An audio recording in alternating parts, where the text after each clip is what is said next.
responsible leadership has a lot to do with intercultural communication.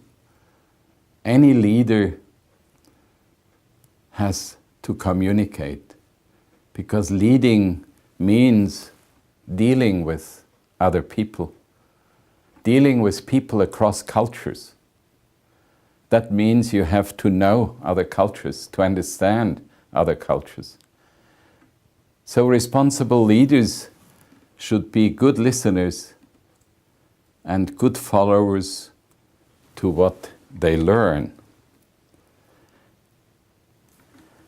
I hope that I can share with you some thoughts how important intercultural competence leading to successful intercultural communication is, and how important it is to bring better understanding, better governance to this world composed of nearly 8 billion people. My name is Walter Fust.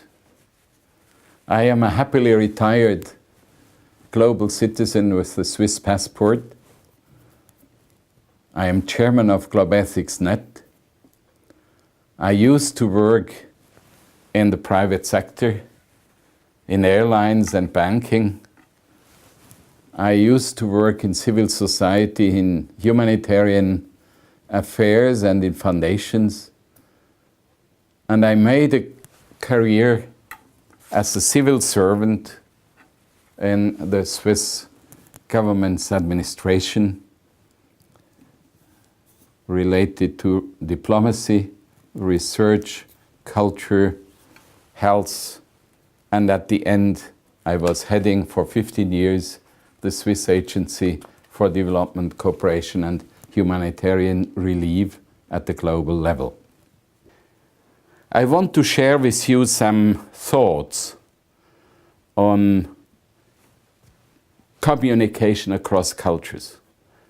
I would like to bring in some of my experiences, and I would like to leave you with a higher awareness on the importance of intercultural competence and recall the very experience that good leaders, responsible leaders, are good listeners, are good followers.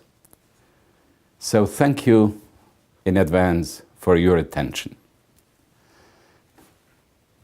When we come to intercultural communication, or communication in short, identity matters a lot. Who am I? Who are they? Who are we? What is the personal identity of the individuals we encounter?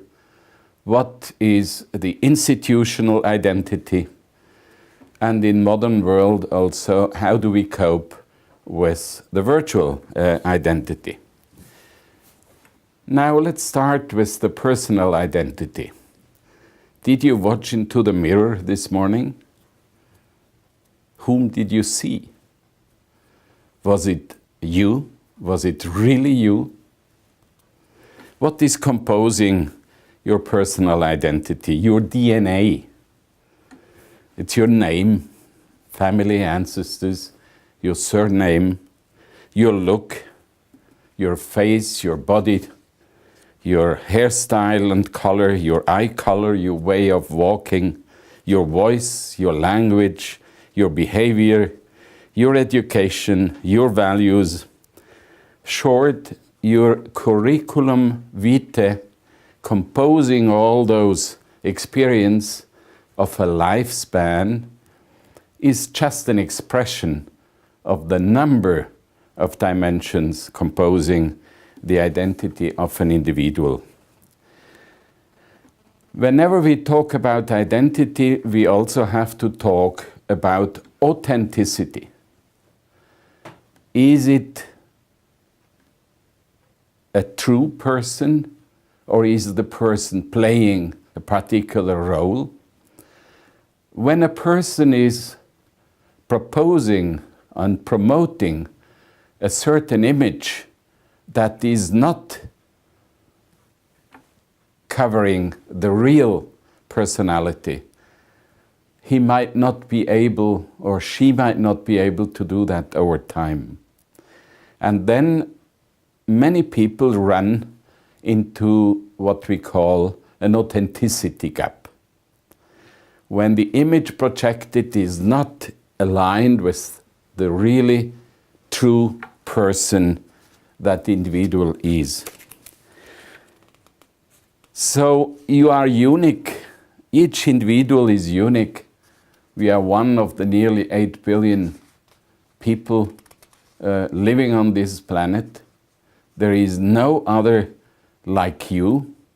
So you are unique. Be aware and remain aware of that. When it comes to the identity of others, it is important to give them the opportunity that you can listen to them, that you can watch them, how they behave, that you can make your assessment of who that person might be.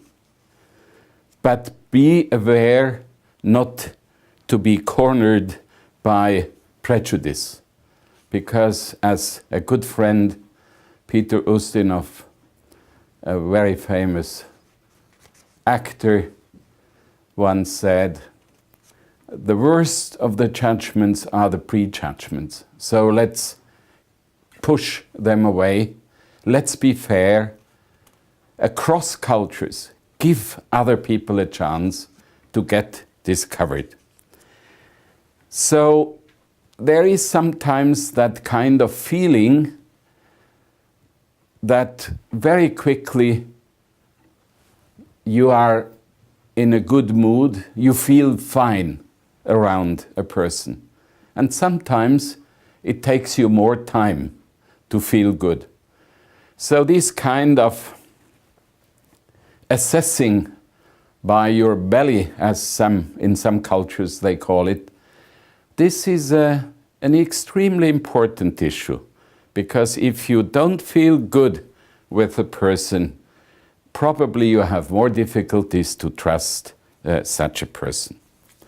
Who are we in communication? We are individuals, we are partners in and of institutions, but the identity of those who speak for others is absolutely key, and it is very, very important to differentiate between persons and content in communication.